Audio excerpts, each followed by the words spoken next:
The Cold War never ended, is the view of Russian President Vladimir Putin, the clearest indication that the Kremlin has continued its intense struggle against the West even after the collapse of the Soviet Union. It can be seen in the performance of the Russian security and intelligence services and their operations, and in the vast power they wield over Russian society. They have continued exactly where Soviet intelligence left off. Since 1991, these agencies have been driven by a revanchist strategy to make Russia great again and overthrow the post-Cold War US-led international order. Putin's war in Ukraine is the bloody representation of this strategy. China is also trying to reverse the outcome of the Cold War through the Boundless Alliance, proclaimed on the eve of Russia's invasion of Ukraine, and China's leader Xi Jinping is trying to overthrow the international system, and they are leaning heavily on their intelligence agencies to do this. Spy agencies can do what other branches of government cannot: exert influence abroad in a decisive and stealthy way, an underworld foreign policy.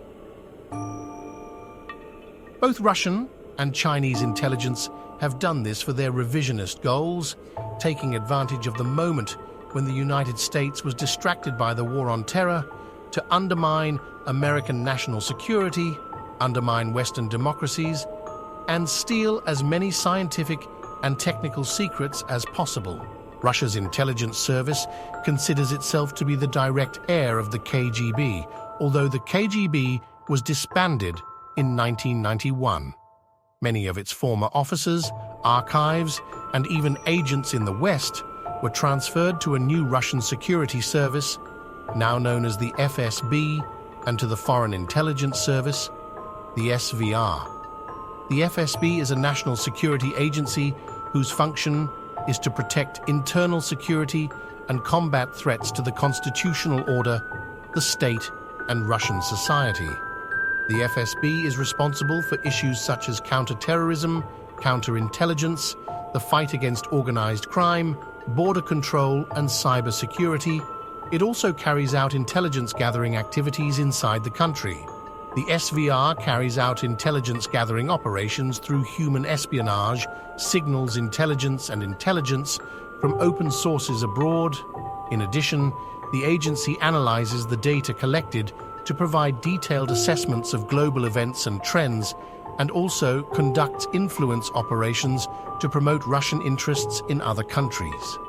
It is also responsible for counterintelligence, protecting Russia's secrets and national interests from foreign espionage threats.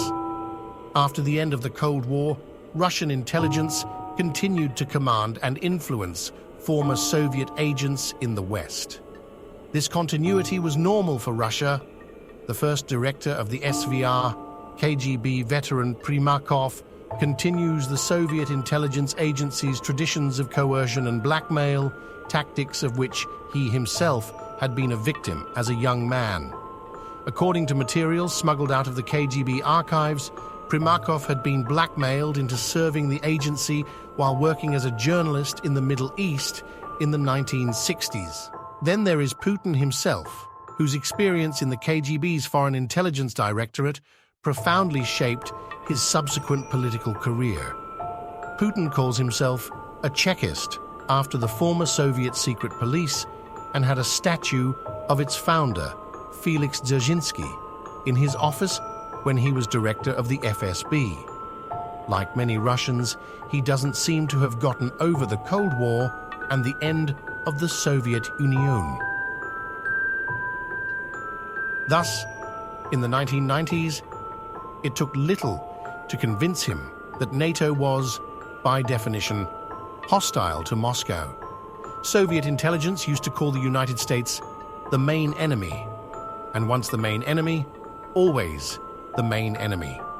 In the 1990s, Russia's intelligence services were at least more aggressive towards the United States than the KGB had been at the end of the Soviet period. That's because nothing encourages aggression more than humiliation. At the end of that decade, the SVR used the internet to spread disinformation and discredit the United States. SVR officials bombarded the media with topics straight from the Soviet propaganda collection. Around 1996, Russian hackers carried out a massive breach of the US government's confidential databases, including those of NASA and the Pentagon. American intelligence was not idle and managed to get around the situation.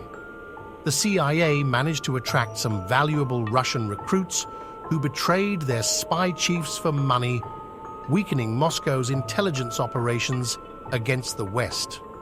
But then came September 11th.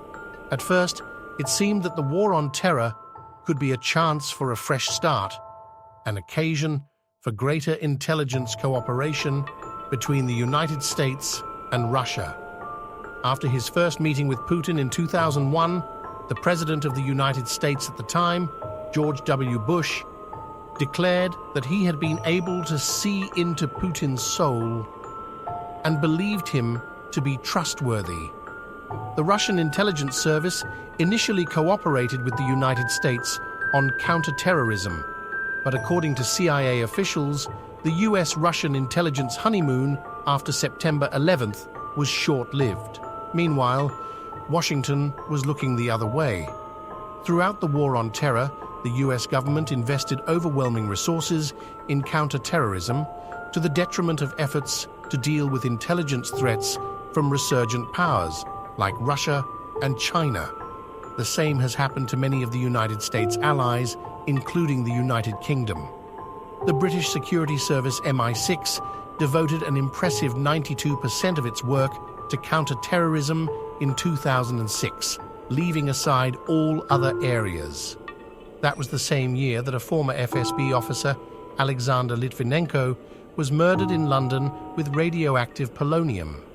The British public inquiry later discovered that Putin himself was one of the assassination's masterminds, as was then FSB chief Nikolai Patrushev, another KGB veteran who is now part of Putin's National Security Council. Until 2017, counterterrorism was still the main item in the ODNI, Office of the Director of National Intelligence budget. Putin's genius was hidden from the Western powers after September 11th. Although he cooperated in counterterrorism, he was also using his intelligence service to solidify his authoritarian regime and turn Russia into a great power again. At home, he silenced the opposition, crushed freedom of the press, and eliminated his opponents, following the Stalinist tradition of no man, no problem. Abroad, he prevented the expansion of NATO and contained what he saw as US interference in Eastern Europe, invading Georgia in 2008, Crimea in 2014, and the rest of Ukraine in 2022. NATO's expansion fueled Putin's fears of Western interference, but it is fanciful to assume that without the alliance's expansion, Russia would have been a peaceful or responsible actor in global politics. Putin has always ruled Russia as a militaristic mafia regime. Since coming to power 3 decades ago, he has turned Russia's security and intelligence service into a virtual state within his state. He relies on a group of strongmen who have military intelligence experience and who exert a disproportionate influence on his regime. According to CIA insiders, the overwhelming majority of Kremlin technocrats who run Russia's autonomy have this background. It's no wonder, then, that Russia's strategies and tactics are straight out of the Soviet playbook, albeit updated for the cyber age. Social networks and digital interconnectivity provide new means to older ends, giving Russia's espionage services capabilities that the KGB could only have dreamed of. Putin has carried out several covert operations to destabilize his opponents in the West. He interfered in Western democratic elections, most notably the 2016 US presidential election. Putin has also kept alive the Soviet practice of deploying undercover illegal agents in Western countries, some of whom have been arrested and negotiated to return to Moscow in exchange for prisoners. something very similar to the height of the Cold War in the last century. Although Putin encourages the idea that he is a master of espionage, in reality, he has faced a succession of intelligence failures. In 2010, for example, the FBI and CIA broke up a network of illegal Russians in the United States, recruiting a key officer within the illegal SVR program who provided Washington with sensitive information. But Putin's biggest intelligence failure preceded his decision to invade Ukraine in February 2022. The US and British intelligence agencies successfully uncovered Putin's war plans and exposed them to the world, making it difficult for Putin to invent pretexts for the invasion. If it ever becomes possible to access the intelligence or information that Putin received in the run-up to the war in Ukraine, it wouldn't be surprising to discover how much he overestimated Russia's military strength. There is little room for telling the truth in Putin's government. Like Stalin's regime, the murderous nature of his government means that he receives information that is biased in his favor. No one wants to be the bearer of the painful truth. Since the beginning of the Cold War, Russian intelligence has suffered a series of operational failures, including the dismantling of its spy networks in Norway, Sweden, and Slovenia. Like Russia, China has also exploited the US-led war on terror to promote its interests. According to CIA officials with in-depth knowledge of China, Beijing's main civil intelligence service declared war on US intelligence in 2005. From then on, while Washington was consumed by the war on terror, the MSS aimed its best resources and officers at the US government and American corporations, stealing scientific and technical secrets to strengthen China's economy and its military power. The MSS attack on the United States soon paid off.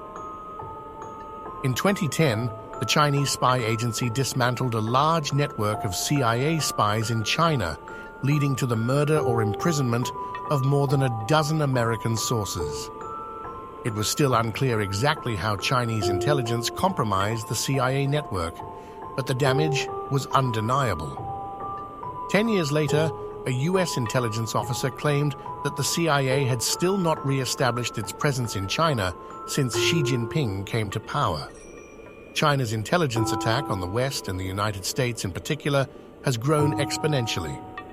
The mission of Chinese intelligence is to execute Xi's grand strategy to turn China into the world's #1 military and economic power, and to invert the existing technological landscape, making other countries dependent on Chinese technology instead of American. The Chinese spy services employ a terror approach to gathering intelligence. They collect human, cyber, and signals intelligence using balloons and apparently a spy base in Cuba. Meanwhile, they also exploit publicly available sources, including social networks. Through a series of tough national security laws passed by Xi, the Chinese Communist Party also obliges Chinese companies to cooperate with intelligence agencies whenever requested, thus merging espionage and the private sector. The result is a Chinese mercantilist authoritarian model unparalleled in the West. The Chinese Communist Party uses talent programs and cultural exchanges for covert espionage. Beijing also exploits Chinese communities in Western countries, pressuring them to pass on information, often blackmailing them or threatening family members in China. Under Xi, China has become the world's leading cybercriminal, stealing more personal and commercial data from Americans than any other country in 2021.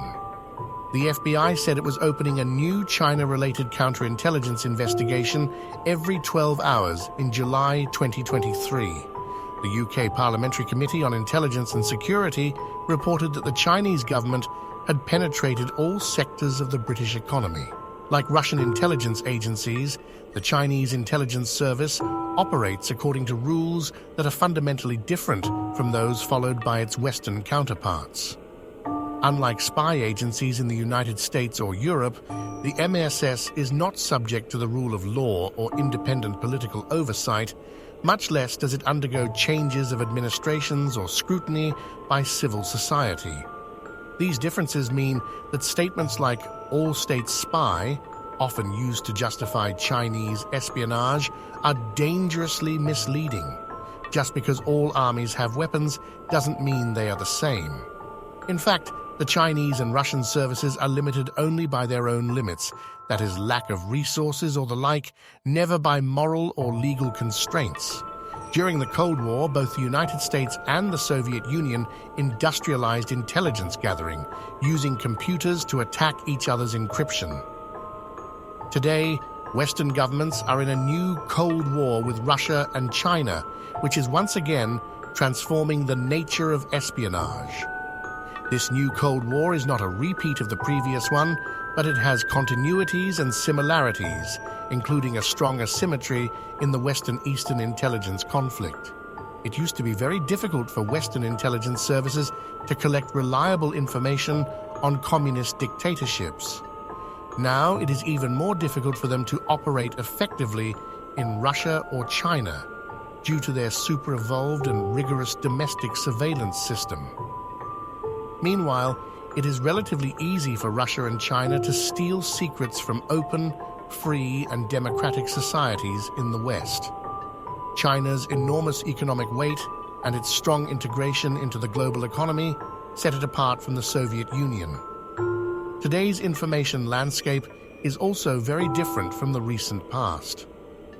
Commercial satellite companies, for example, now offer capabilities that until recently would have been reserved only for governments. Commercial and open source intelligence are transforming national security. In the last Cold War, approximately 80% of US intelligence was derived from clandestine sources, while 20% came from open sources. Today, these proportions are believed to be reversed. The future of Western intelligence lies not with governments, but with the private sector. The challenge for Western governments is to harness the capabilities of commercial intelligence providers. What Western governments need more than anything is imagination.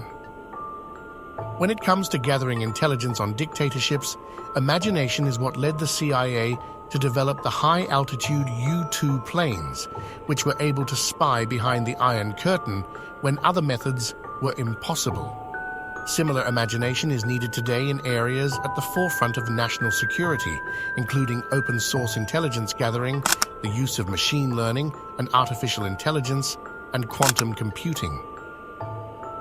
These will be the weapons of this century's Cold War, and the ones that will determine its outcome.